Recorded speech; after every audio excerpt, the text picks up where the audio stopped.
नमस्कार मेरे प्यारे भाइयों, मैं हूं अनुज और आप सुन रहे हैं हॉरर कहानी, वो भी मेरी जुबानी। दोस्तों, आज का हॉरर पॉडकास्ट एक शख्स की है जिनका नाम अनुराग है, जो पेशे से एक बस ड्राइवर है। तो चलिए अब यह कहानी अनुराग जी के नजरिए से सुनते हैं। लेकिन उससे पहले आप लोगों से एक रिक्वेस्ट है, आप लोग हाइप पॉइंट भेजकर अपना सपोर्ट जरूर दिखाएं। और अगर आप लोग चाहते हैं कि आपका नाम वीडियो में लिया जाए तो कमेंट में अपना नाम और अपने शहर का नाम जरूर लिखें। तो अब ज्यादा समय नहीं लेते हैं, चलिए कहानी की शुरुआत करते हैं। दोस्तों, मेरा नाम अनुराग है, मैं पेशे से एक बस ड्राइवर हूं। आज जो कहानी मैं आपको सुनाने जा रहा हूं वो मेरी जिंदगी की डायरी का वो पन्ना है जिसे मैं अक्सर खोलने से डरता हूं।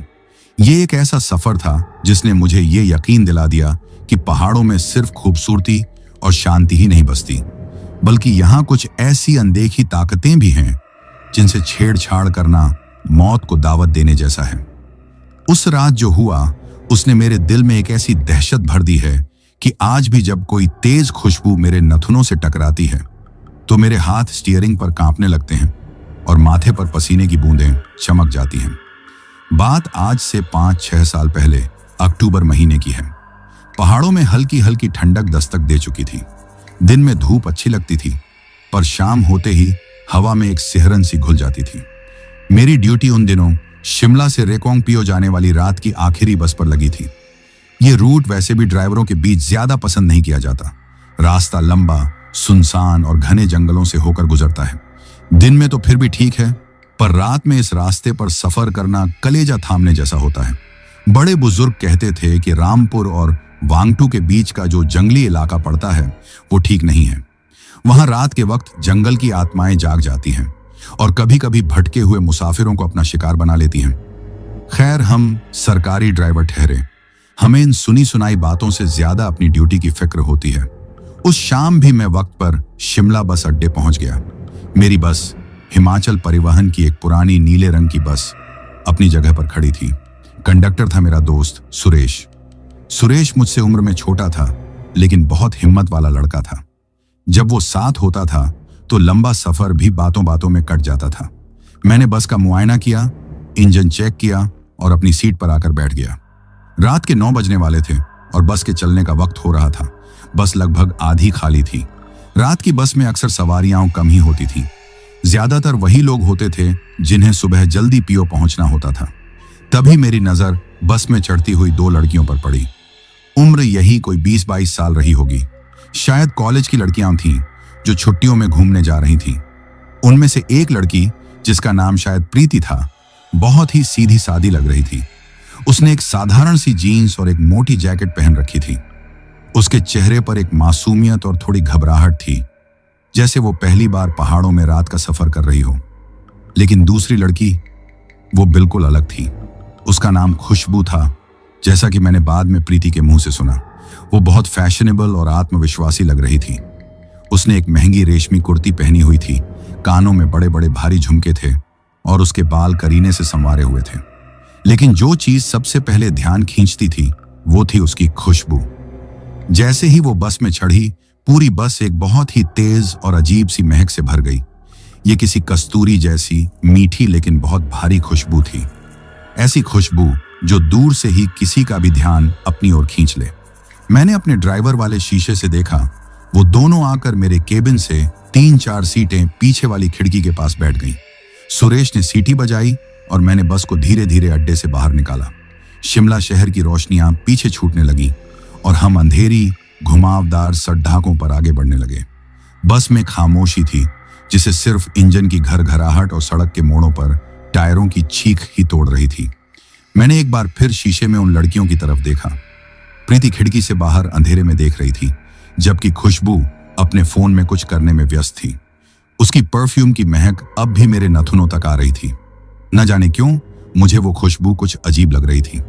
पहाड़ों में हमने हमेशा बुजुर्गों से सुना था कि रात के वक्त, खासकर जंगली रास्तों पर, तेज खुशबू वाली चीजें इस्तेमाल नहीं करनी चाहिए। कहते हैं कि इससे जंगल की बुरी आत्माएं या डाकिनी आकर्षित होती हैं। ये ख्याल मेरे मन में आया और मैंने इसे झटक दिया। कहाँ अनुराग, तू भी इन पुरानी बातों में उलझ रहा है। मैंने मन ही मन खुद से कहा। जमाना बदल गया है। लेकिन मैं गलत था।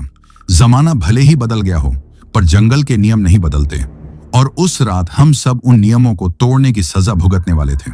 हमें क्या पता था कि खुशबू की वो तेज खुशबू सिर्फ एक परफ्यूम नहीं थी, बल्कि एक अनजाना बुलावा थी। एक ऐसा बुलावा जो जंगल के अंधेरे में किसी भूखी आत्मा को हमारी बस की तरफ खींच रहा था। हमारा ये सफर अब सिर्फ शिमला से पियो का सफर नहीं था, ये जिंदगी से मौत की तरफ एक खौफनाक सफर बनने वाला था। शिमला शहर की आखिरी बत्ती भी जब आंखों से ओझल हो गई तो ऐसा लगा जैसे हमने इंसानी दुनिया को पीछे छोड़ दिया है और अब हम पहाड़ों और जंगलों के हवाले हैं। सड़क के दोनों तरफ चीड़ और देवदार के ऊंचे ऊंचे पेड़ थे जो रात के अंधेरे में ऐसे लग रहे थे जैसे कोई काले साए हाथ फैलाए हमें अपनी ओर बुला रहे हों। चांदनी रात थी, लेकिन घने पेड़ों की वजह से सड़क पर रोशनी कम ही पहुंच रही थी। बस की हेडलाइट्स जहां तक जाती थीं, बस वहीं तक का रास्ता नजर आता था। उसके आगे सिर्फ घना अनजाना अंधेरा था। बस में बैठे मुसाफिर अब तक ऊँघने लगे थे। सुरेश भी अपनी सीट पर बैठा शायद कोई पुरानी फिल्म का गाना गुनगुना रहा था। माहौल में एक अजीब सी शांति थी, लेकिन ये वो शांति नहीं थी जो सुकून दे, बल्कि ये वो शांति थी जो किसी आने वाले तूफान का संकेत देती है। मेरा मन बेचैन हो रहा था। खुशबू के परफ्यूम की वो भारी महक अब बस की हवा में पूरी तरह घुल चुकी थी। ऐसा लग रहा था जैसे वो महक अब सिर्फ उसके कपड़ों से नहीं, बल्कि बस की सीटों से, पर्दों से, हर चीज से आ रही थी।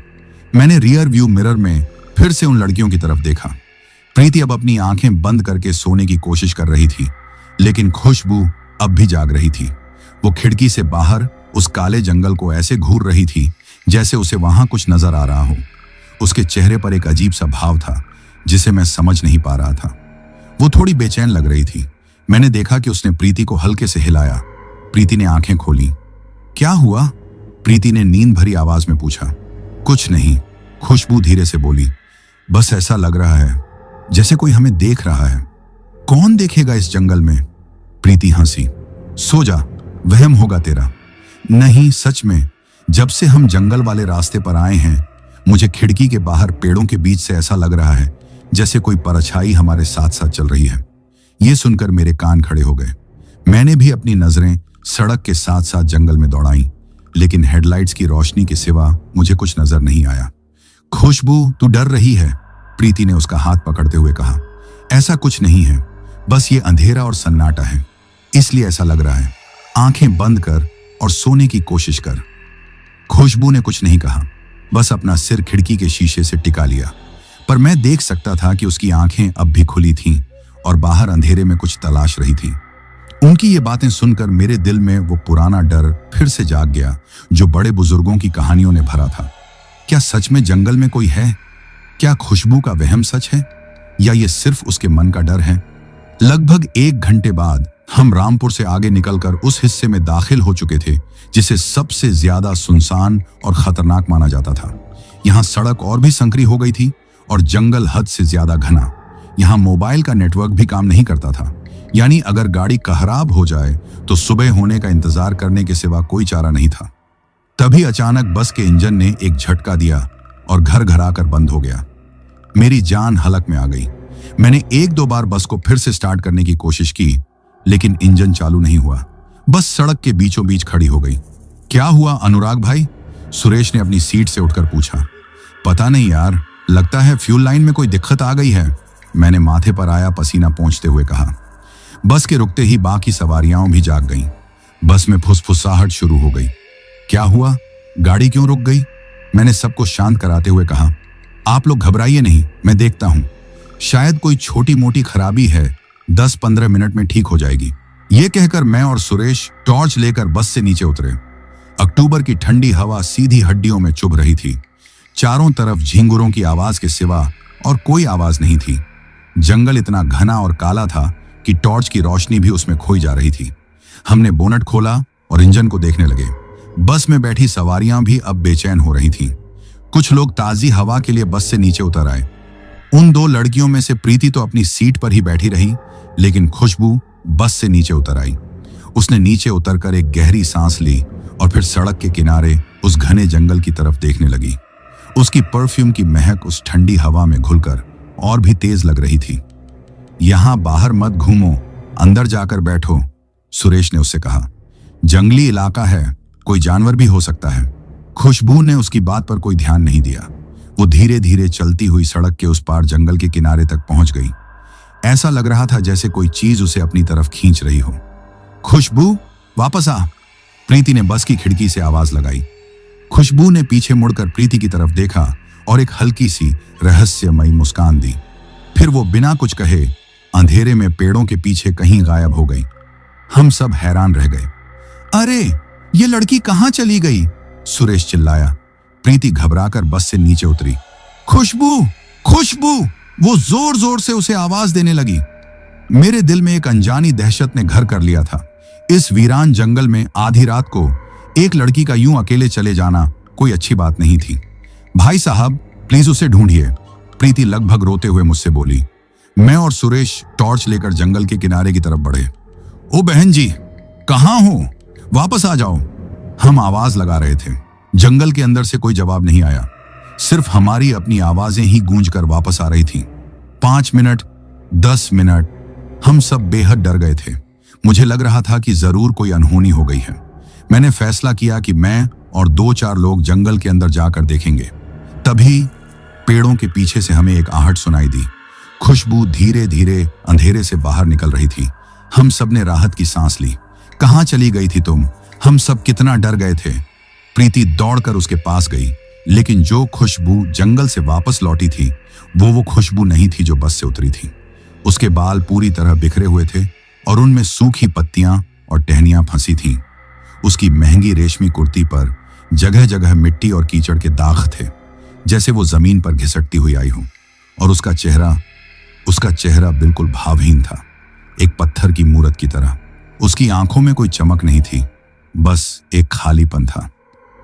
तू ठीक तो है? प्रीति ने उसका कंधा पकड़कर हिलाया। खुशबू ने कुछ नहीं कहा। उसने बस प्रीति की तरफ देखा और उसकी आंखों में जो वहशत थी उसे देखकर प्रीति भी 2 कदम पीछे हट गई। मैंने बस का इंजन किसी तरह ठीक कर लिया था। मैंने सबसे जल्दी से बस में बैठने को कहा। खुशबू बिना एक शब्द कहे चुपचाप बस में चढ़ी और अपनी सीट पर जाकर बैठ गई। मैंने बस स्टार्ट की और हम फिर से अपनी मंजिल की तरफ बढ़ चले। लेकिन अब बस के अंदर का माहौल पूरी तरह बदल चुका था। वो खामोशी अब सिर्फ खामोशी नहीं थी, वो एक खौफनाक सन्नाटा था। और मुझे अपनी गर्दन के पीछे किसी की ठंडी सांसें महसूस हो रही थी, जैसे कोई अनदेखा मुसाफिर भी अब हमारे साथ सफर कर रहा था।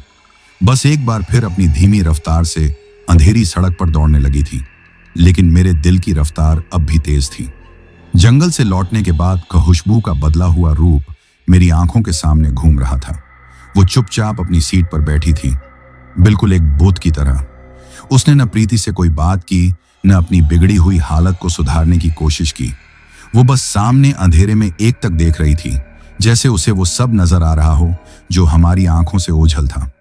प्रीति बार बार उससे कुछ पूछने की कोशिश कर रही थी। खुशबू, बोलना कुछ, क्या हुआ था जंगल में? तू ऐसे चुप क्यों है? लेकिन खुशबू के मुंह से एक शब्द भी नहीं निकल रहा था। सबसे अजीब बात अब उस परफ्यूम की महक की थी। वो तेज कस्तूरी जैसी महक अब धीरे धीरे बदल रही थी। अब उस खुशबू में एक और गंध शामिल हो गई थी, एक बहुत ही अजीब और घिनौनी गंध। ऐसी गंध जैसे कहीं पास में सड़ी हुई मछली और गीली मिट्टी रखी हो। शुरू में तो मुझे लगा कि शायद ये मेरा वहम है या बाहर जंगल से कोई महक आ रही है, लेकिन धीरे धीरे वो बदबू इतनी तेज हो गई कि सांस लेना भी मुश्किल होने लगा। बस में बैठे दूसरे मुसाफिर भी अब बेचैन होने लगे थे। 1-2 लोगों ने अपनी नाक पर रुमाल रख लिया। ये कैसी बदबू है ड्राइवर साहब? पीछे की सीट से एक आदमी ने पूछा। पता नहीं भाई साहब, शायद बाहर कोई जानवर मरा पड़ा है, मैंने टालने की कोशिश करते हुए कहा। लेकिन मैं जानता था कि यह गंध बाहर से नहीं बल्कि बस के अंदर से ही आ रही थी, और मुझे शक था कि इस गंध का ताल्लुक खुशबू से ही है। मैंने रियर व्यू मिरर से खुशबू पर नजर रखी हुई थी। बस की हल्की पीली रोशनी में उसका चेहरा और भी डरावना लग रहा था। तभी मैंने एक ऐसी चीज देखी जिसे देखकर मेरे हाथ स्टीयरिंग पर कांप गए। खुशबू, जो अब तक बिल्कुल सीधी बैठी थी, उसने धीरे धीरे अपना सिर मेरी तरफ घुमाया। हमारी आंखें मिरर में मिलीं और फिर उसने एक बहुत ही धीमी और भयानक मुस्कान दी। उसके होंठ खिंच गए, लेकिन उसकी आंखों में कोई भाव नहीं था। और फिर उसकी आंखों का रंग बदलने लगा। उसकी काली पुतलियां धीरे धीरे फैलने लगीं, इतनी ज्यादा कि आंखों का सफेद हिस्सा लगभग गायब ही हो गया। अब उसकी आंखें दो गहरे काले गड्ढों जैसी लग रही थीं। मैं डर के मारे जम गया। यह कोई इंसान नहीं हो सकता। जिस लड़की को मैंने बस में चढ़ते देखा था, ये वो नहीं थी। इसके अंदर कोई और था, कोई बुरी शैतानी ताकत। प्रीति भी शायद ये सब देख रही थी। उसके चेहरे का रंग उड़ चुका था और वो डर के मारे अपनी सीट से लगभग चिपक गई थी। तभी खुशबू ने कुछ बुदबुदाना शुरू किया, बहुत ही धीमी आवाज में, जैसे वो कोई मंत्र पढ़ रही हो। उसकी आवाज भी उसकी अपनी नहीं थी। वो एक भारी मर्दाना और बहुत ही अजीब आवाज थी, जैसे कोई गहरे कुएं से बोल रहा हो। वो क्या बोल रही थी ये समझ नहीं आ रहा था, लेकिन उसकी आवाज में इतनी नफरत और अंधेरा था कि बस में बैठे हर इंसान के रोंगटे खड़े हो गए। वो सड़ी हुई बदबू अब असहनीय हो चुकी थी। ऐसा लग रहा था जैसे हम किसी कब्रिस्तान से गुजर रहे हों। अचानक खुशबू जोर से हंसी। वो हंसी इतनी खौफनाक थी कि बस में बैठे एक दो बच्चे रोने लगे। वो किसी इंसान की हंसी नहीं थी, वो किसी चुड़ैल की हंसी थी जो अपना शिकार देखकर खुश हो रही हो। चुप हो जा खुशबू। प्रीति ने रोते हुए उसकी बाह पकड़ने की कोशिश की। खुशबू ने एक झटके से अपना हाथ छुड़ाया और प्रीति की तरफ ऐसे घूमा कि प्रीति डरकर पीछे हट गई। खुशबू नहीं, वो उस भारी भयानक आवाज में बोली, वो तो अब मेरी है, हमेशा के लिए। ये सुनते ही बस में चीख पुकार मच गई। ड्राइवर साहब, बस रोकिए, हमें उतारिए। लोग चिल्लाने लगे। कहां रोकूं बस, इस घने जंगल में? मैं भी घबराकर चिल्लाया। बाहर उतरना और भी खतरनाक है। मेरा दिमाग काम नहीं कर रहा था। मैं 15 सालों से इस रूट पर गाड़ी चला रहा था। मैंने हादसे देखे थे, खराब मौसम देखा था, लेकिन ऐसा भयानक मंजर मैंने अपनी जिंदगी में कभी नहीं देखा था। मेरी बस में एक जीती जागती लाश बैठी थी, जिसके अंदर कोई शैतान था। खुशबू अब अपनी सीट से खड़ी हो गई। वो धीरे धीरे लड़खड़ाते कदमों से बस के गलियारे में चलने लगी। उसकी काली आंखें एक एक मुसाफिर को घूर रही थीं। वो जिधर से गुजरती वो सड़ी हुई बदबू और तेज हो जाती। लोग डर के मारे अपनी सीटों में दुबके जा रहे थे। वो चलती हुई बस के आगे के हिस्से तक आ गई, मेरे केबिन के ठीक पीछे। मैं उसे मिरर में देख सकता था। उसका चेहरा अब पूरी तरह से बदल चुका था। वो पीला पड़ गया था और उसकी नसें उभर आई थीं। उसने अपना एक हाथ उठाया और केबिन के शीशे पर रख दिया। उसका हाथ बर्फ की तरह ठंडा था। मैं शीशे के इस पार भी उसकी ठंडक महसूस कर सकता था। गाड़ी रोक, वो गुर्राई। मुझे उतरना है, मेरा घर आ गया है। उसकी बात सुनकर मेरी रूह कांप गई। उसका घर इस वीरान जंगल में? मैंने हिम्मत करके कहा, देखो, तुम जो भी हो, इस लड़की को छोड़ दो। ये सब बेकसूर लोग हैं, इन्हें जाने दो। मेरी बात सुनकर वो जोर से फिर हंसी। बेकसूर? इस दुनिया में कोई बेकसूर नहीं है। और ये लड़की, इसने खुद मुझे बुलाया है अपनी इस मीठी खुशबू से। ये कहते हुए उसने अपनी उंगली से उस जगह की तरफ इशारा किया जहां खुशबू ने परफ्यूम लगाया था। अब मैं सब कुछ समझ गया था। बड़े बुजुर्गों की बातें सच थीं। इस लड़की की तेज खुशबू ने ही जंगल की इस बुरी आत्मा को अपनी तरफ खींच लिया था। अनजाने में ही सही, पर इसने एक बहुत बड़ी गलती कर दी थी और अब हम सब उसकी सजा भुगत रहे थे। मुझे फैसला लेना था। मैं इन सब लोगों को ऐसे मरने के लिए नहीं छोड़ सकता था। मुझे कुछ तो करना ही होगा। मुझे याद आया कि इस रास्ते से थोड़ा हटकर पहाड़ों में एक छोटा सा पुराना गांव है। मैंने सुना था कि वहां एक बहुत पुराने मंदिर के पुजारी रहते हैं जो इन सब चीजों का ज्ञान रखते हैं। वो गांव यहां से करीब 10-15 किलोमीटर दूर एक कच्ची सड़क से होकर जाता था।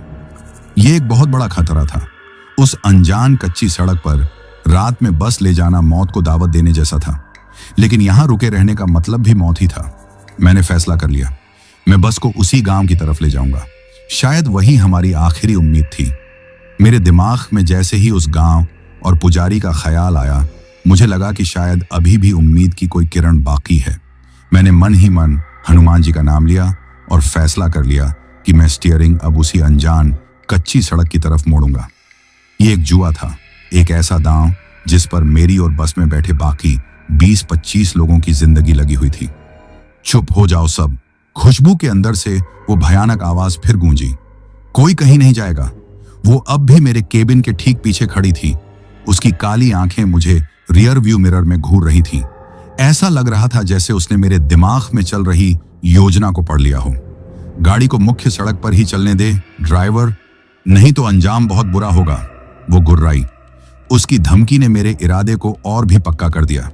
अब यह साफ था कि वो हमें किसी भी हाल में आबादी वाले इलाके तक पहुंचने नहीं देना चाहती थी।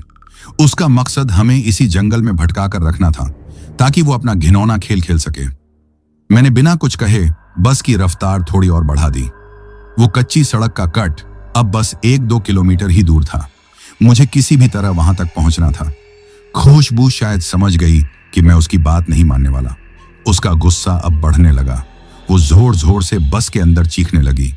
उसकी चीखें किसी इंसान की नहीं थीं, वो किसी घायल जानवर की तरह दर्द और गुस्से से भरी हुई थीं। पूरी बस कांपने लगी। खिड़कियों के शीशे थरथराने लगे। बस के अंदर की पीली बत्तियां एक पल के लिए जलती फिर बुझ जाती। बस में एक अजीब सा अंधेरा उजाला होने लगा। वो सड़ी हुई बदबू अब इतनी तेज हो गई थी कि मेरा सिर चकराने लगा और आंखों में जलन हो रही थी। मैंने कहा था रोक, वो चिल्लाई और उसने अपना हाथ जोर से मेरे केबिन के शीशे पर मारा। खटाक की आवाज के साथ शीशे पर एक बड़ी सी दरार पड़ गई। मैं और सुरेश दोनों ही सिहर गए। प्रीति अपनी सीट पर बैठी रोए जा रही थी। खुशबू प्लीज होश में आ, ये तू क्या कर रही है? वो अब कभी होश में नहीं आएगी। वो शैतानी आवाज हंसी। उसकी आत्मा तो अब मेरी गुलाम है। तभी मुझे आगे वो कच्ची सड़क का मोड़ नजर आया। वो एक बहुत ही संकरा और ढलान वाला रास्ता था जिस पर मुश्किल से ही एक बस जा सकती थी। मैंने एक गहरी सांस ली और अचानक स्टीयरिंग को पूरी ताकत से दाईं ओर घुमा दिया। बस एक जोरदार झटके के साथ मुख्य सड़क से उतरकर उस कच्ची पथरीली सड़क पर आ गई। अंदर बैठे लोग इधर उधर लुढ़क गए। बस के पहियों के नीचे आए पत्थरों की आवाज बहुत डरावनी लग रही थी। मेरा यह कदम उस शैतानी ताकत के लिए शायद अनपेक्षित था। एक पल के लिए खुशबू के मुंह से कोई आवाज नहीं निकली, लेकिन फिर उसका गुस्सा 7वें आसमान पर पहुंच गया। तूने ये अच्छा नहीं किया ड्राइवर, वो दहाड़ी। अब तुम में से कोई भी सुबह का सूरज नहीं देख पाएगा। ये कहते ही बस में जो कुछ भी हो रहा था वो और भी भयानक हो गया। बस जोर जोर से हिलने लगी, जैसे कोई अदृश्य हाथ उसे उठाकर पटक रहा हो। स्टीयरिंग अपने आप कभी दाएं तो कभी बाएं घूमने लगा। मुझे उसे काबू में रखने के लिए अपनी पूरी जान लगानी पड़ रही थी। अचानक बस की हेडलाइट्स बंद हो गईं। अब बाहर घना अंधेरा था। मुझे रास्ता बिल्कुल नजर नहीं आ रहा था। मैं सिर्फ अंदाजे और अपनी किस्मत के भरोसे बस को आगे बढ़ा रहा था। अनुराग भाई लाइट, सुरेश घबराकर चिल्लाया। मैं बार बार स्विच को ऑन ONF कर रहा था, लेकिन लाइट नहीं जल रही थी। ये हमें मार डालेगी, ये हम सबको मार डालेगी। बस में कोई औरत जोर जोर से रोने लगी। मेरे दिमाग में जैसे ही उस गांव और पुजारी का ख्याल आया, मुझे लगा कि शायद अभी भी उम्मीद की कोई किरण बाकी है। मैंने मन ही मन हनुमान जी का नाम लिया और फैसला कर लिया कि मैं स्टीयरिंग अब उसी अनजान कच्ची सड़क की तरफ मोड़ूंगा। ये एक जुआ था, एक ऐसा दांव जिस पर मेरी और बस में बैठे बाकी 20-25 लोगों की जिंदगी लगी हुई थी। चुप हो जाओ सब, खुशबू के अंदर से वो भयानक आवाज फिर गूंजी। कोई कहीं नहीं जाएगा। वो अब भी मेरे केबिन के ठीक पीछे खड़ी थी। उसकी काली आंखें मुझे रियर व्यू मिरर में घूर रही थी। ऐसा लग रहा था जैसे उसने मेरे दिमाग में चल रही योजना को पढ़ लिया हो। गाड़ी को मुख्य सड़क पर ही चलने दे ड्राइवर, नहीं तो अंजाम बहुत बुरा होगा, वो गुर्राई। उसकी धमकी ने मेरे इरादे को और भी पक्का कर दिया। अब यह साफ था कि वो हमें किसी भी हाल में आबादी वाले इलाके तक पहुंचने नहीं देना चाहती थी। उसका मकसद हमें इसी जंगल में भटका कर रखना था ताकि वो अपना घिनौना खेल खेल सके। मैंने बिना कुछ कहे बस की रफ्तार थोड़ी और बढ़ा दी। वो कच्ची सड़क का कट अब बस 1-2 किलोमीटर ही दूर था। मुझे किसी भी तरह वहां तक पहुंचना था। खुशबू शायद समझ गई कि मैं उसकी बात नहीं मानने वाला। उसका गुस्सा अब बढ़ने लगा। वो जोर जोर से बस के अंदर चीखने लगी। उसकी चीखें किसी इंसान की नहीं थीं, वो किसी घायल जानवर की तरह दर्द और गुस्से से भरी हुई थी। पूरी बस कांपने लगी। खिड़कियों के शीशे थरथराने लगे। बस के अंदर की पीली बत्तियां एक पल के लिए जलती फिर बुझ जाती। बस में एक अजीब सा अंधेरा उजाला होने लगा। वो सड़ी हुई बदबू अब इतनी तेज हो गई थी कि मेरा सिर चकराने लगा और आंखों में जलन हो रही थी। मैंने कहा था रोक, वो चिल्लाई और उसने अपना हाथ जोर से मेरे केबिन के शीशे पर मारा। खटाक की आवाज के साथ शीशे पर एक बड़ी सी दरार पड़ गई। मैं और सुरेश दोनों ही सिहर गए। प्रीति अपनी सीट पर बैठी रोए जा रही थी। खुशबू प्लीज होश में आ, ये तू क्या कर रही है? वो अब कभी होश में नहीं आएगी, वो शैतानी आवाज हंसी। उसकी आत्मा तो अब मेरी गुलाम है। तभी मुझे आगे वो कच्ची सड़क का मोड़ नजर आया। वो एक बहुत ही संकरा और ढलान वाला रास्ता था जिस पर मुश्किल से ही एक बस जा सकती थी। मैंने एक गहरी सांस ली और अचानक स्टीयरिंग को पूरी ताकत से दाईं ओर घुमा दिया। बस एक जोरदार झटके के साथ मुख्य सड़क से उतरकर उस कच्ची पथरीली सड़क पर आ गई। अंदर बैठे लोग इधर उधर लुढ़क गए। बस के पहियों के नीचे आए पत्थरों की आवाज बहुत डरावनी लग रही थी। मेरा ये कदम उस शैतानी ताकत के लिए शायद अनपेक्षित था। एक पल के लिए खुशबू के मुंह से कोई आवाज नहीं निकली, लेकिन फिर उसका गुस्सा 7वें आसमान पर पहुंच गया। तूने ये अच्छा नहीं किया ड्राइवर, वो दहाड़ी। अब तुम में से कोई भी सुबह का सूरज नहीं देख पाएगा। ये कहते ही बस में जो कुछ भी हो रहा था वो और भी भयानक हो गया। बस जोर जोर से हिलने लगी, जैसे कोई अदृश्य हाथ उसे उठाकर पटक रहा हो। स्टीयरिंग अपने आप कभी दाएं तो कभी बाएं घूमने लगा। मुझे उसे काबू में रखने के लिए अपनी पूरी जान लगानी पड़ रही थी। अचानक बस की हेडलाइट्स बंद हो गईं। अब बाहर घना अंधेरा था। मुझे रास्ता बिल्कुल नजर नहीं आ रहा था। मैं सिर्फ अंदाजे और अपनी किस्मत के भरोसे बस को आगे बढ़ा रहा था। अनुराग भाई, लाइट! सुरेश घबराकर चिल्लाया। मैं बार बार स्विच को ऑन ONF कर रहा था, लेकिन लाइट नहीं जल रही थी। ये हमें मार डालेगी, ये हम सबको मार डालेगी। बस में कोई औरत जोर जोर से रोने लगी। माहौल पूरी तरह से बेकाबू हो चुका था। डर और दहशत ने सबको अपने कब्जे में ले लिया था। मुझे लग रहा था कि शायद मैंने गलत फैसला ले लिया। शायद मुझे मुख्य सड़क पर ही रहना चाहिए था, लेकिन अब वापस लौटने का कोई रास्ता नहीं था। खुशबू अब बस के गलियारे में पागलों की तरह घूम रही थी। वो कभी किसी सीट को लात मारती तो कभी खिड़की पर अपना सिर पटकती। उसका शरीर अजीब तरह से मुड़ रहा था, जैसे उसकी हड्डियां रबर की बनी हों। वो कभी हंसती तो कभी रोती। वो धीरे धीरे चलकर प्रीति के पास पहुंची, जो अपनी सीट पर दुबकी हुई थी। डर लग रहा है प्रीति? उसने खुशबू की आवाज में, लेकिन एक बहुत ही व्यंग्यात्मक लहजे में पूछा। प्रीति ने कोई जवाब नहीं दिया, बस रोती रही। तुझे तो बहुत बचाती थी ना तू इसे, अब बचा। देख तेरी दोस्त का क्या हाल बना दिया है मैंने। ये कहकर उसने अपना हाथ प्रीति की तरफ बढ़ाया। उसके नाखून अचानक लंबे और नुकीले हो गए थे। इससे पहले कि वो प्रीति को कोई नुकसान पहुंचाती, सुरेश अपनी सीट से उठा और उसने पास रखी पानी की बोतल से पानी खुशबू के चेहरे पर फेंक दिया। पानी पड़ते ही खुशबू ऐसे चीखी जैसे किसी ने उस पर तेजाब डाल दिया हो। उसके चेहरे से धुआं सा निकलने लगा। वो तड़पती हुई जमीन पर गिर पड़ी। एक पल के लिए बस में हो रही सारी अजीब हरकतें बंद हो गईं। बस का हिलना बंद हो गया, स्टीयरिंग मेरे काबू में आ गया और सबसे बड़ी बात, हेडलाइट्स अपने आप जल उठी। सुरेश की इस छोटी सी हरकत ने हमें थोड़ी देर के लिए बचा लिया था। शायद उस पानी की बोतल में किसी ने गंगा जल मिला रखा था, या शायद सादे पानी ने ही किसी वजह से उस पर असर किया था। लेकिन हम जानते थे कि यह राहत बस कुछ पलों की है। खुशबू जमीन पर पड़ी हुई हमें घूरती आंखों से देख रही थी। उसकी आंखों में अब गुस्सा नहीं, बल्कि नफरत थी।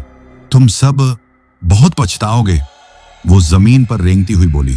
मैंने इस मौके का फायदा उठाया और बस की रफ्तार बढ़ा दी। हेडलाइट्स की रोशनी में मुझे आगे कुछ टिमटिमाती हुई बत्तियां नजर आईं। वो गांव था। हम पहुंच गए थे। मेरी आंखों में आंसू आ गए। शायद भगवान ने हमारी सुन ली थी।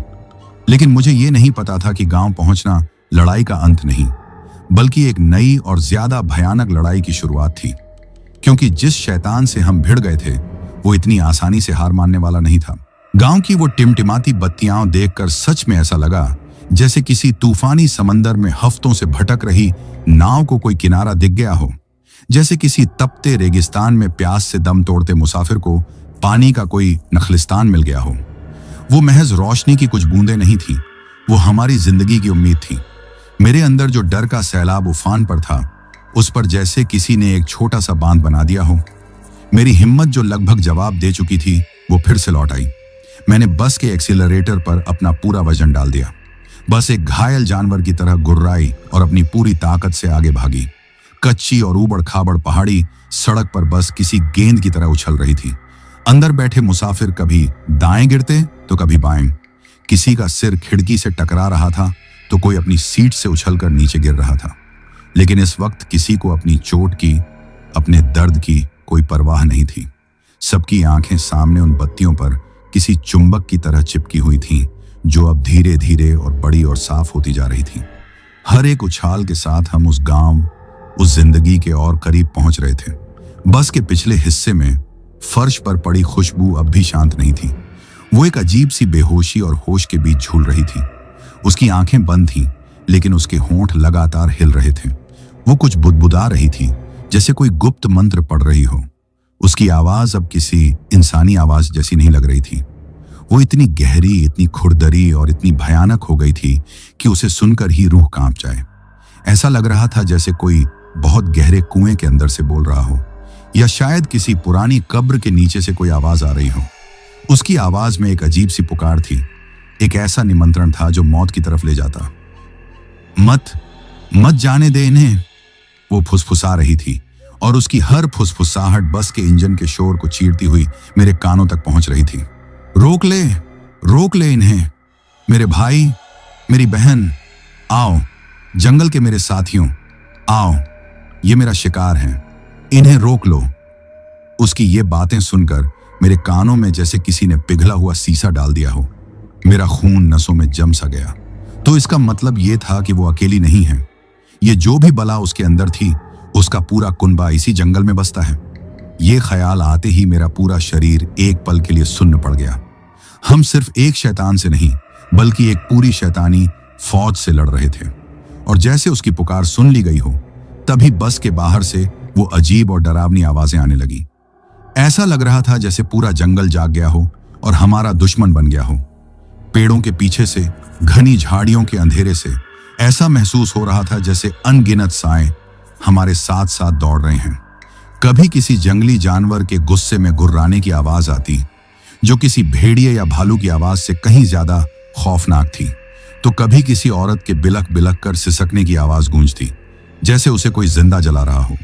हवा में एक अजीब सी सरसराहट भर गई थी, जैसे हजारों सूखे पत्ते एक साथ उड़ रहे हों, या शायद सैकड़ों परछाइयां अपने अदृश्य पंखों को फड़फड़ा रही हों। यह जंगल अब जंगल नहीं रहा था, यह नर्क का एक टुकड़ा बन गया था। बस में बैठे लोग, जो अब तक खिड़कियों से गांव की रोशनी देखने की कोशिश कर रहे थे, अब डर के मारे वहां से हटकर बस के बीचों बीच गलियारे में एक दूसरे से चिपक कर इकट्ठा हो गए। किसी की हिम्मत नहीं हो रही थी कि बाहर के उस अंधेरे में झांके।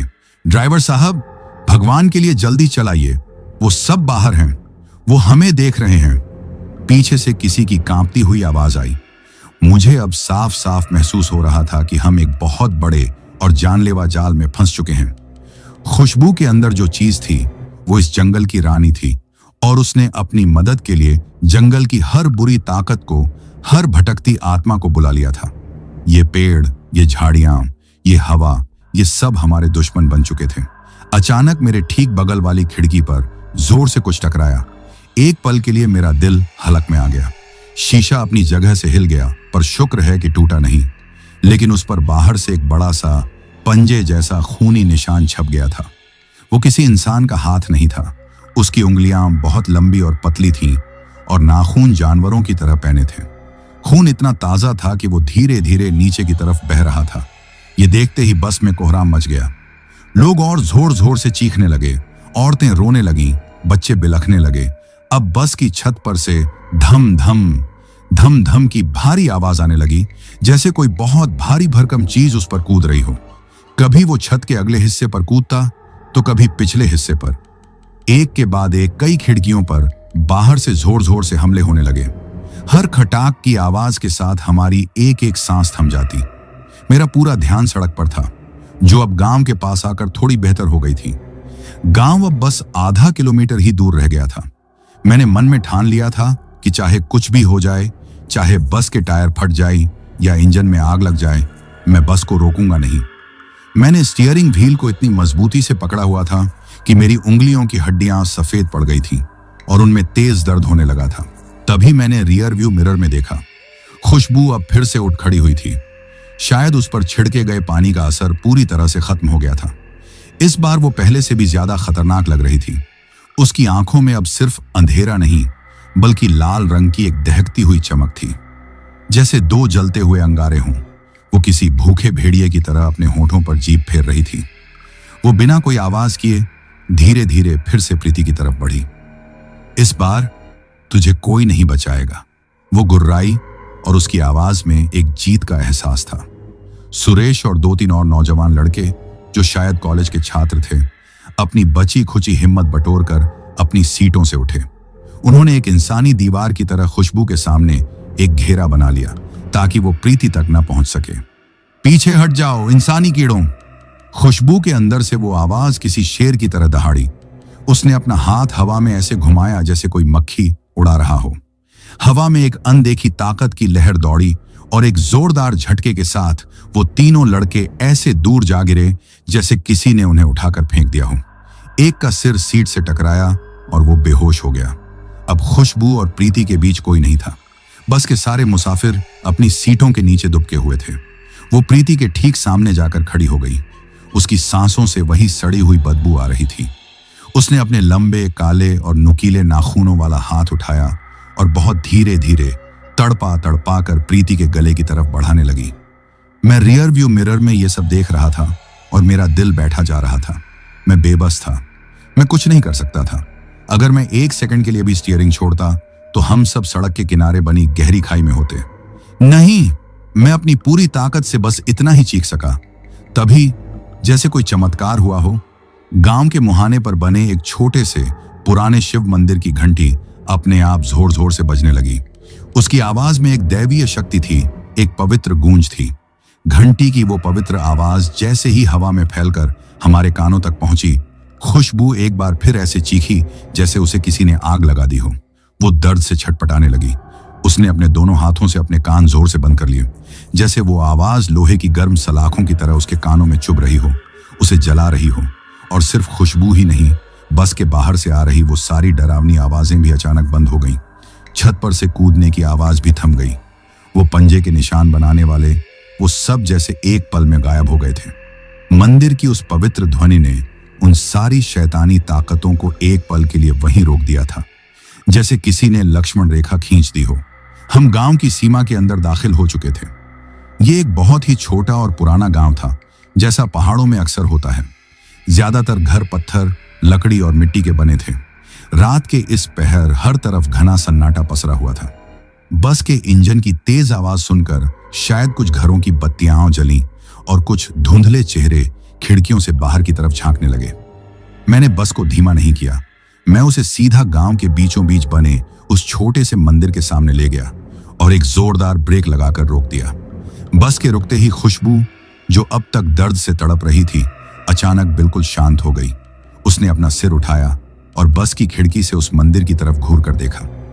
उसकी आंखों में अब दर्द नहीं, बल्कि बेइंतहा नफरत और गुस्सा था। यहां तुम सब मुझे यहां ले आए, वो फुसफुसाई और उसकी आवाज में एक आने वाले तूफान की धमकी थी। तुम सब इसकी कीमत चुकाओगे, एक एक करके। मैं जल्दी से अपनी कांपती टांगों पर खड़ा हुआ और अपनी सीट से उतरा। सुरेश, तुम ठीक हो? उठो, कुछ लोगों को साथ लो और गांव में किसी को भी जगाओ। पंडित जी को बुला कर लाओ, जल्दी करो, हमारे पास ज्यादा वक्त नहीं है। सुरेश ने अपनी बांह से बहते खून को पोंछा और हिम्मत वाले 3-4 आदमी बस से उतरे और पास के एक घर की तरफ दरवाजा पीटने के लिए भागे। बाकी लोग बस में ही सांस रोके दुबके बैठे थे। किसी की हिम्मत नहीं हो रही थी कि उस शैतान के होते हुए बस से नीचे उतरे। मैं और प्रीति खुशबू पर लगातार नजर रखे हुए थे। वो अब भी एक तक मंदिर के शिखर पर लगे त्रिशूल को घूर रही थी, जैसे उसे अपनी आंखों से ही भस्म कर देना चाहती हो। छोड़ दो उसे प्लीज। प्रीति अब भी रो रही थी। वो मेरी सबसे अच्छी दोस्त है, उसे जाने दो। तुम्हें जो चाहिए मैं दूंगी। खुशबू के चेहरे पर एक बहुत ही कुटिल और घिनौनी मुस्कान आई। दोस्त? हाँ हाँ हाँ, ये दोस्ती, ये प्यार, ये रिश्ते, यही तो तुम इंसानों की सबसे बड़ी कमजोरी है, और मैं कमजोरियों पर ही तो पलती हूं। कुछ ही देर में सुरेश गांव के कुछ और लोगों के साथ वापस आया। उनके हाथों में लालटेन और टॉर्च थी। उनके साथ एक बुजुर्ग आदमी थे जिनकी लंबी सफेद दाढ़ी थी और माथे पर चंदन का एक बड़ा सा टीका लगा हुआ था। उन्होंने भगवा रंग के वस्त्र पहने थे। उनकी उम्र ज्यादा होने के बावजूद उनके चेहरे पर एक अजीब सा तेज और आंखों में एक गहरी शांति थी। यही शायद गांव के पंडित जी थे। वो बस के दरवाजे पर आकर रुके और उन्होंने अंदर झांका। उनकी नजरें बस में बैठे डरे हुए लोगों से होती हुई सीधी खुशबू पर जाकर टिक गईं। एक पल के लिए दोनों ने एक दूसरे को देखा। एक तरफ शैतान की नफरत भरी आंखें, दूसरी तरफ एक पुजारी की शांत और स्थिर आंखें। पंडित जी की आंखों में डर का कोई निशान नहीं था, बल्कि एक गहरी गंभीरता और दृढ़ता थी। बहुत पुरानी और शक्तिशाली चीज है ये, पंडित जी ने धीमी लेकिन बहुत मजबूत आवाज में कहा। उनकी आवाज में ऐसा आत्मविश्वास था कि हम सबको थोड़ी हिम्मत मिली। इसने लड़की की आत्मा को पूरी तरह से जकड़ लिया है। इसे बस से बाहर निकालना होगा, नहीं तो ये बस में बैठे हर इंसान की ऊर्जा पी जाएगी। लेकिन कैसे पंडित जी? ये बहुत खतरनाक है, ये किसी के काबू में नहीं आ रही, मैंने लगभग गिड़गिड़ाते हुए कहा। पंडित जी ने अपनी झोली से चुटकी भर कुछ राख निकाली और कुछ मंत्र बुदबुदाते हुए उसे बस के दरवाजे की दहलीज पर एक रेखा की तरफ फेंक दिया। अब ये इस पवित्र रेखा को पार करके बस से बाहर नहीं जा पाएगी। हमें ही अंदर जाकर लड़की को बाहर लाना होगा। तुम सब हिम्मत रखो, जो भी होगा अब इसी मंदिर के सामने होगा। महादेव स्वयं हमारी रक्षा करेंगे। पंडित जी की बातों ने हमारे अंदर मरती हुई उम्मीद को फिर से जिंदा कर दिया। अब लड़ाई का आखिरी और सबसे भयानक दौर शुरू होने वाला था। एक पुजारी और एक सदियों पुराने शैतान के बीच, और हम सब इस भयानक जंग के गवाह बनने वाले थे। पंडित जी के कहने पर हम सब ने अपनी बची खुची हिम्मत को बटोरा। अब पीछे हटने का कोई रास्ता नहीं था। मैं, सुरेश और गांव के 2 हट्टे कट्टे नौजवान लड़के, जिनके हाथों में मोटे डंडे थे, बस के अंदर गए ताकि खुशबू को बाहर ला सकें। जैसे ही हम उसके पास पहुंचे, वो एक घायल शेरनी की तरह हम पर गुर्राने लगी। उसकी आवाज इतनी भारी और मर्दाना हो गई थी कि एक पल के लिए यकीन करना मुश्किल था कि ये उसी लड़की के मुंह से निकल रही है। दूर रहो मुझसे, तुम गंदे इंसानों की हिम्मत कैसे हुई मुझे छूने की? मैं तुम सबको कच्चा चबा जाऊंगी, वो उस भयानक आवाज में चीखी। उसकी आंखों में ऐसी वहशत और नफरत थी कि एक पल के लिए हमारे बढ़ते हुए कदम वहीं रुक गए।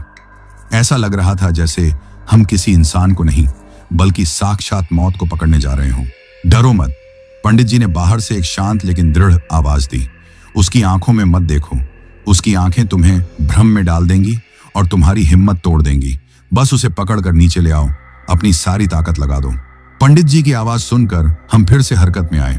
हमने एक दूसरे की तरफ देखा, एक खामोश सहमति दी और एक साथ उस पर झपट पड़े।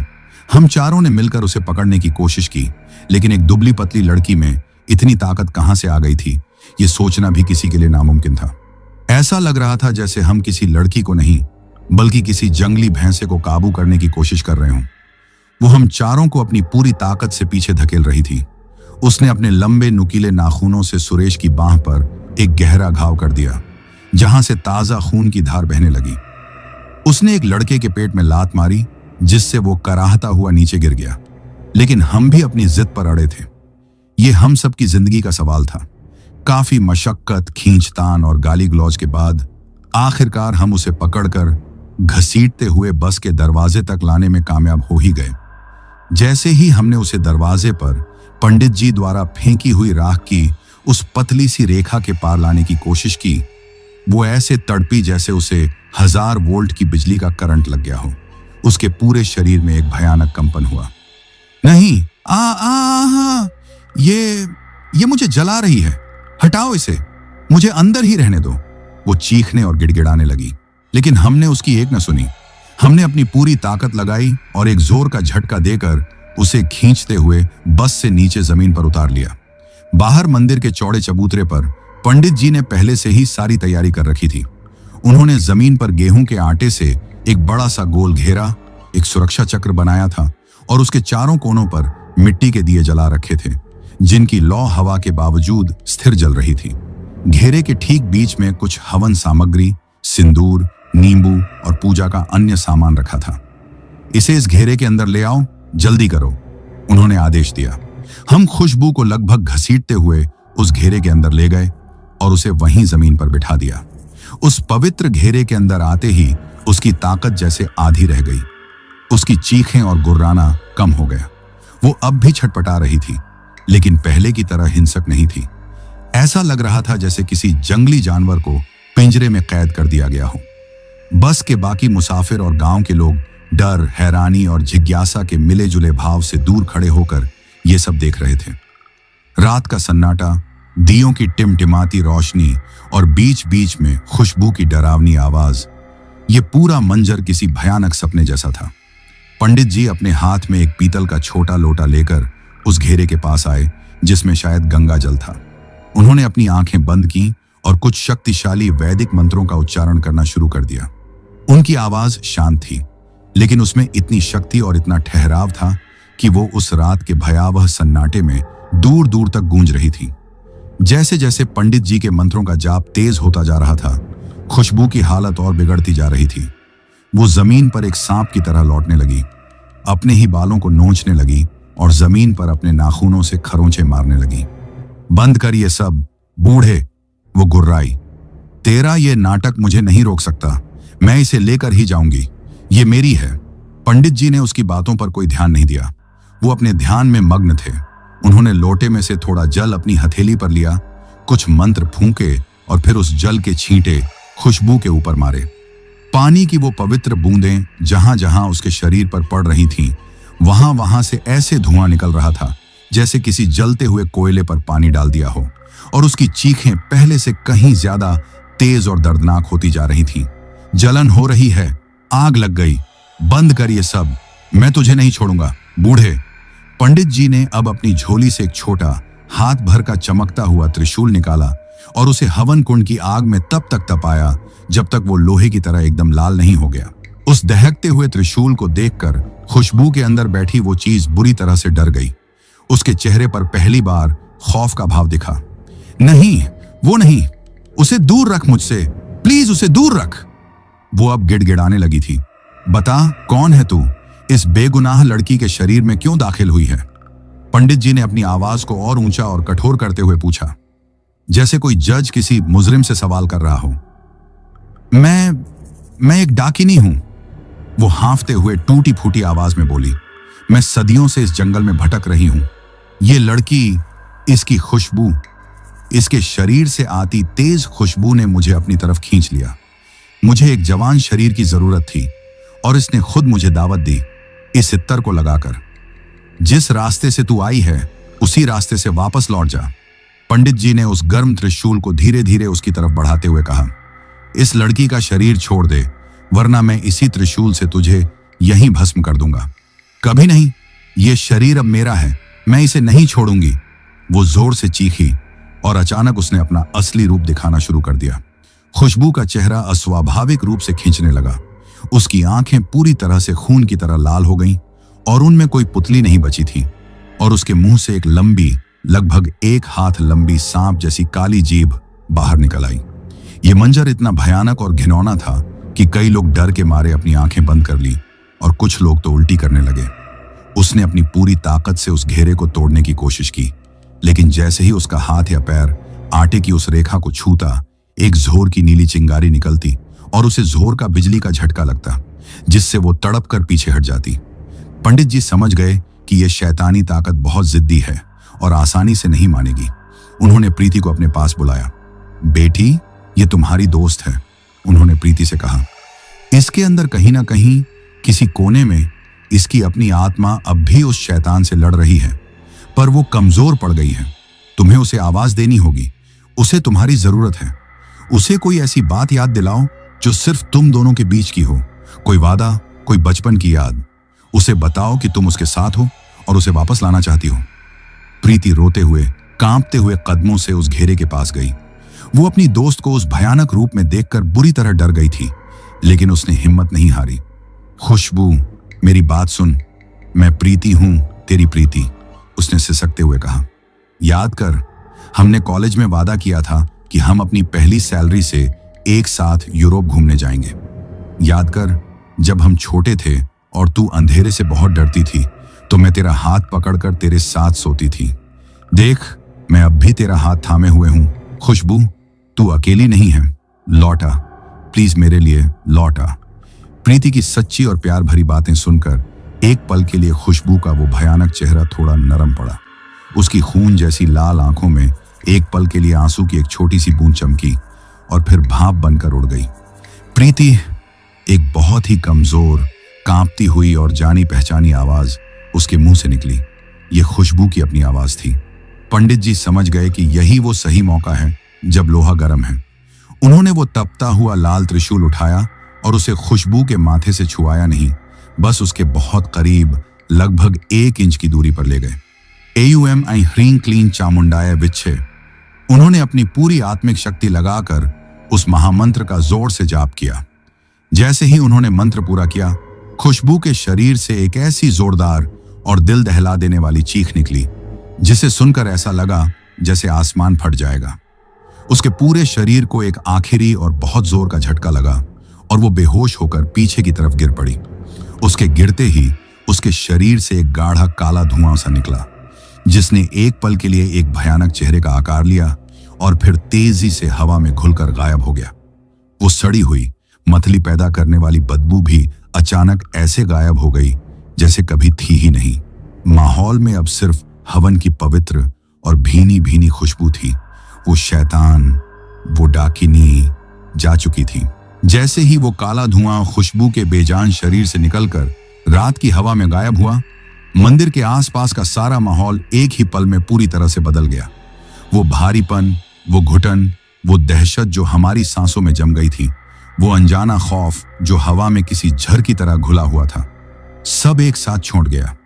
अब रात की वही शांत, निर्मल और ठंडी हवा चल रही थी जो इन देवभूमि जैसे पहाड़ों की खासियत होती है।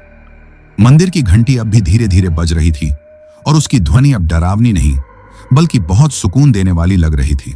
खुशबू उस आटे के घेरे के अंदर बेहोश पड़ी थी। उसका चेहरा अब बिल्कुल शांत और मासूम था, जैसे कोई छोटा बच्चा गहरी नींद में सो रहा हो। उसके चेहरे का वो डरावना पीलापन और माथे पर उभरी हुई वो नीली नसें पूरी तरह से गायब हो चुकी थी। अब वो वहीं कॉलेज जाने वाली एक आम सी खूबसूरत लड़की लग रही थी जो कुछ घंटों पहले शिमला में हमारी बस में चढ़ी थी। प्रीति दौड़कर उसके पास गई। उसने किसी की परवाह नहीं की और उसका सिर उठाकर अपनी गोद में रख लिया। खुशबू, आंखें खोल, प्लीज आंखें खोल। वो रोते हुए उसके गालों को हल्के हल्के थपथपाने लगी। चिंता मत करो बेटी, उसे होश आ जाएगा, पंडित जी ने पास ही एक पत्थर पर बैठते हुए कहा। उनकी आवाज में गहरी थकान थी, जैसे उन्होंने कोई बहुत बड़ी और लंबी जंग लड़ी हो। बुरी आत्मा तो जा चुकी है, पर वो लड़की के शरीर की बहुत सारी जीवन ऊर्जा अपने साथ ले गई है। इसे शारीरिक और मानसिक रूप से पूरी तरह ठीक होने में थोड़ा वक्त लगेगा। पंडित जी की पत्नी, जो अब तक अपने घर के दरवाजे पर खड़ी ये सारा भयानक मंजर देख रही थी, एक तांबे के लोटे में पानी लेकर आई। पंडित जी ने कुछ मंत्र पढ़कर उस पानी को अभिमंत्रित किया और प्रीति से कहा कि होश आने पर खुशबू को सबसे पहले यही पानी पिलाए। हम सब, यानी मैं, सुरेश और बाकी मुसाफिर जो अब तक किसी मूर्ति की तरह सांस रोके खड़े थे, अब धीरे धीरे अपनी सुध बुद्ध में लौट रहे थे। गांव के लोग पंडित जी की जय जयकार कर रहे थे और उनके प्रति अपनी श्रद्धा व्यक्त कर रहे थे। बस के बाकी मुसाफिर अभी भी उस गहरे सदमे से बाहर नहीं आ पाए थे जो उन्होंने पिछले कुछ घंटों में झेला था। उनके चेहरे पर डर और अविश्वसनीयता के भाव साफ दिख रहे थे। मैंने धीरे धीरे चलकर पंडित जी के पास जाकर उनके पैर छू लिए। पंडित जी, आज आपने हम सब की जान बचा ली। अगर आज रात आप ना होते तो पता नहीं हमारा क्या होता। हम आपके ये उपकार जिंदगी भर नहीं भूलेंगे। पंडित जी ने मुझे सहारा देकर उठाते हुए कहा, बचाने वाला तो वो ऊपर बैठा नीलकंठ है बेटा, हम तो बस उसके बनाए हुए एक मामूली झरिया हैं। पर एक बात हमेशा याद रखना, इन पहाड़ों और जंगलों के अपने कुछ नियम और अपने कुछ रहस्य होते हैं। ये जगहें जितनी सुंदर और शांत दिखती हैं, उतनी ही रहस्यमयी और खतरनाक भी हो सकती हैं। यहाँ की हर चीज, हर पेड़, हर पत्थर का सम्मान करना चाहिए। फिर उन्होंने मेरी तरफ और बस में बैठे बाकी लोगों की तरफ देखकर एक बहुत जरूरी बात कही। रात के वक्त सुनसान और अनजान रास्तों पर कभी भी तेज खुशबू वाली चीजें जैसे इत्र या परफ्यूम लगाकर सफर नहीं करना चाहिए। ये तेज महक इंसानों को तो अपनी तरफ आकर्षित करती ही है, पर यह उन भटकती हुई बुरी आत्माओं और शक्तियों के लिए भी एक खुला बुलावा बन जाती है जो हमेशा एक इंसानी शरीर की तलाश में होती है। उस लड़की के परफ्यूम की तेज खुशबू ने ही उस डाकिनी को उसकी तरफ खींचा और उसे रास्ता दिखाया था। ये तुम बच्चों की एक अनजाने में हुई गलती थी, पर इसकी सजा तुम सबको अपनी जान देकर चुकानी पड़ सकती थी।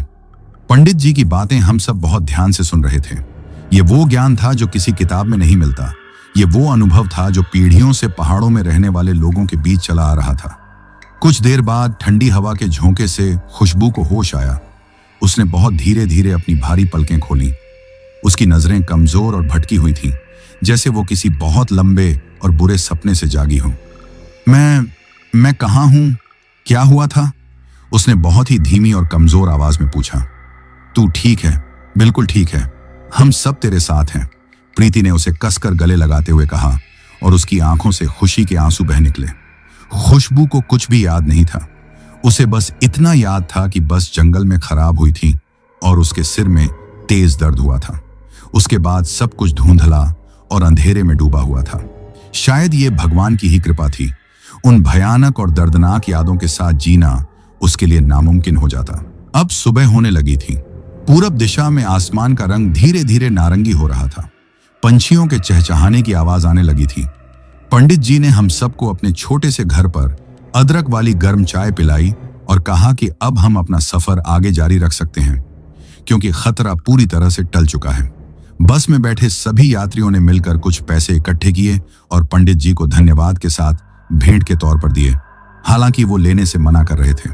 खुशबू बहुत ज्यादा कमजोर महसूस कर रही थी, इसलिए प्रीति और गांव की कुछ औरतों ने उसे सहारा देकर बस में बिठाया। उसके चेहरे पर अब कोई महंगा मेकअप नहीं था, उसके बालों में कोई फैशनेबल स्टाइल नहीं था और सबसे बड़ी बात, उसके शरीर से अब वो तेज और आकर्षक परफ्यूम की महक नहीं आ रही थी। अब उससे सिर्फ हवन के पवित्र धुएं की और मिट्टी की सौंधी खुशबू आ रही थी। मैंने बस स्टार्ट की और हम रेकोंग पियो की तरफ अपने बचे हुए सफर पर निकल पड़े। बस में अब कोई डर नहीं था, बस एक गहरी और अजीब सी खामोशी थी। हर कोई अपनी अपनी सीटों पर बैठा खिड़की से बाहर देखते हुए अपने अपने ख्यालों में डूबा हुआ था। हम सब ने मिलकर मौत को बहुत करीब से देखा था और जिंदगी की कीमत समझ चुके थे। जब हम पियो पहुंचे और खुशबू और प्रीति बस से उतरने लगी, तो खुशबू ने एक बार मुड़कर मेरी तरफ देखा और एक बहुत ही फीकी सी लेकिन शुक्रगुजार मुस्कान दी। शायद उसे ठीक ठीक कुछ भी याद नहीं था, पर उसके दिल को इतना एहसास जरूर था कि इस ड्राइवर ने उन सब की जान बचाने में एक बड़ी भूमिका निभाई थी। मैंने भी सिर हिलाकर उसका अभिवादन स्वीकार किया। तो दोस्तों, ये थी उस खौफनाक रात की कहानी। उस रात के बाद मैंने जब भी अपनी बस में किसी को तेज परफ्यूम या इत्तर लगाए देखा, तो उसे रोककर पंडित जी की वो बात जरूर बताई। कुछ लोग मेरी बात को अंधविश्वास कहकर हंसकर टाल देते हैं, पर कुछ लोग समझदारी दिखाते हुए मान लेते हैं। पर मैं जानता हूं कि मैंने उस रात अपनी आंखों से क्या देखा है। और हां, खुशबू ने उस दिन के बाद फिर कभी रात में सफर करते वक्त परफ्यूम नहीं लगाया। यह कहानी सिर्फ भूत प्रेत की नहीं, बल्कि दोस्ती, विश्वास, अंधविश्वास और एक छोटी सी नादानी के कितने भयानक नतीजे हो सकते हैं, उसकी कहानी है। ये हमें सिखाती है कि हमें हमेशा अपने बड़े बुजुर्गों की बातों का सम्मान करना चाहिए, क्योंकि उनके हर वहम और हर मनाही के पीछे कोई ना कोई गहरा और ठोस अनुभव छिपा होता है। और पहाड़ों में तो हर कदम फूंक फूंक कर रखना चाहिए, क्योंकि आप कभी नहीं जानते कि अगले अनजान मोड़ पर कौन या क्या आपका इंतजार कर रहा है। तो दोस्तों, ये कहानी यही खत्म हुई। अब जिन भाइयों ने अपना नाम वीडियो में कमेंट किया था, उनका नाम लेते हैं। शनि भाई बस्ती से, अक्षय कुमार भाई चौरा से, इंदुपाल जी छत्तीसगढ़ से, शाहिद भाई मुंबई से, रविंदर भाई आगरा से, देबू कुमार भाई जमशेदपुर झारखंड से, रियाज शाहजमाल भाई अलीगढ़ से, हाफिजा भाई जूनागढ़ से, भूपेन भाई असम गुवाहाटी से, गणेश पाठक भाई सूरत से, अभिषेक तिर्की भाई छत्तीसगढ़ से, उस्मान अली भाई पाकिस्तान से, सुखदेव भाई फरीदाबाद से, ऊषा शाहजी सिलगुड़ी से, कुलविंदर कौर भाई लुधियाना पंजाब से, साबिर भाई सीतामढ़ी से, भास्कर भाई दुबई से, अमन सिंह भाई इंग्लैंड से, अवनीत, जानवी और मानसी जालंधर पंजाब से, सूरज सूजले भाई महाराष्ट्र से, मुन्ना भाई म्यांमार से, दिवाकर मोहर भाई कुलेश्वर से, साहिल खान भाई नागपुर महाराष्ट्र से, गुरफान खान भाई उत्तर प्रदेश से, ख्वाजा पुनीत भाई रायचूर से, अशोक भाई नासिक महाराष्ट्र से, रजत और रितिका जी शिमला से, सूर्या भाई हरियाणा से, अरुण पासवान भाई बिहार से, रिक्की भाई दार्जिलिंग से, फैजान भाई दिल्ली से, अरुण कुमार भाई अयोध्या से, अंसार खान भाई मेवाड़ से, राम बाबू भाई बिलासपुर से, दीप ढीलों भाई चंडीगढ़ से, मनोज भाई इंडिया से, अमोल भाई विरार से, पंकज, दृष्टि और बैसा देवी जी दिल्ली से, अजय भारद्वाज भाई आजमगढ़ उत्तर प्रदेश से, अयान नवीद भाई एंड्रान शेरा वाले गेट से, प्रवीण पांडेय भाई मध्य प्रदेश से, इरफान भाई झारखंड से, कमल भाई म्यांमार से, मिराज भाई जयपुर से, अनुराग कश्यप भाई दुबई से, दीपक भोयर भाई अर्जुनाली गांव से, प्रियांशी जी सूरत से, पवन भाटी भाई बुलंदशहर से, सुरजीत मोगा भाई पंजाब से, अनिल चौहान भाई सिवान बिहार से, जीवन तमंग भाई काठमांडू नेपाल से, फैजान भाई इंडिया से, ललित चंद्र भाई हुद्या भिवांडी महाराष्ट्र से, अविनाश सिंह भाई फरीदाबाद से, सनम खान जी कराची पाकिस्तान से, बाबू मंडल भाई राउरकेला से, अजय कोरी भाई प्रतापगढ़ से, ज्योतिर्मोही देवबार्मा जी त्रिपुरा से, नरेंद्र मानकर भाई मध्य प्रदेश से, अभिषेक तिर्की भाई छत्तीसगढ़ बिलासपुर से, मुना भाई म्यांमार से, नितिन वर्मा भाई उत्तम नगर दिल्ली से, राम रूपनदेही भाई नेपाल से, ताजवली खान और मुस्तफा खान भाई इंग्लैंड से, मनोज खादगी भाई नेपाल से, किशोर रामावत भाई नोएडा से, हैदर नवाजी भाई इंडिया से, बबूली जी ओडिशा से, यूसुफ शाह भाई लाहौर पाकिस्तान से, गौरव कोहली भाई दिल्ली से, मयंक कुशवाहा भाई आगरा से, रंजीत कुमार भाई उत्तर प्रदेश बहराइच से, पूरन चंद्र बालोतरा भाई राजस्थान से, नरेश किरण दुर्गेश छत्तीसगढ़ से, मुकेश ठाकुर भाई फरीदाबाद हरियाणा से, गोपाल भाई कोलकाता से, मोहन जी झारखंड से, पूनम जी जमशेदपुर झारखंड से, प्रणब भाई असम से, बाबू मोनी जी असम गोहपुर से, राम भदौरिया भाई मध्य प्रदेश से, सचिन कुमार भाई उत्तराखंड से, सूरज भाई नेपाल से, ऋषभ राकेश फाजिल्का भाई पंजाब से, यूहाना भाई ओडिशा से, ताहिर रंगरेज भाई कुवैत से, काशी भाई उत्तर प्रदेश से, सफदार अब्बास भाई रावलपिंडी पाकिस्तान से, बाबर और रिजवान भाई लाहौर पाकिस्तान से, विनोद गुरुंग भाई दुबई से, वाजिद तबस्सुम भाई लाहौर पाकिस्तान से, लोहित माझी भाई ओडिशा से, जसप्रीत सिंह भाई राजौरी गार्डन से, शुभम और आशीष भाई ओडिशा से, अरुण पूजा और प्रियांशी जी अयोध्या से, महफूज भाई सीतामढ़ी से, रवि कुमार जाटव, प्रीति कुमार जाटव और चाहत कुमार जाटव उत्तराखंड से, अमन भाई इंडिया से, चंदन सिंह भाई बहराइच से, और जिन भाइयों ने अपना नाम कमेंट किया है लेकिन उनका नाम वीडियो में नहीं लिया गया है, तो भाइयों आप लोग टेंशन ना लें, आप लोगों का नाम अगली वीडियो में जरूर लिया जाएगा। और अगर आप लोग भी चाहते हैं कि आपका नाम वीडियो में लिया जाए तो अपना नाम और अपने शहर का नाम वीडियो में कमेंट करें। अगर आपको यह कहानी पसंद आई हो तो वीडियो को लाइक और चैनल को सब्सक्राइब करें ताकि और भी डरावनी कहानियां आप तक पहुंच सकें। कहानी को अंत तक सुनने के लिए दिल से धन्यवाद दोस्तों। आज के लिए बस इतना ही, मिलते हैं जल्द ही कुछ नई कहानियों के साथ। तब तक के लिए अपना ध्यान रखिए।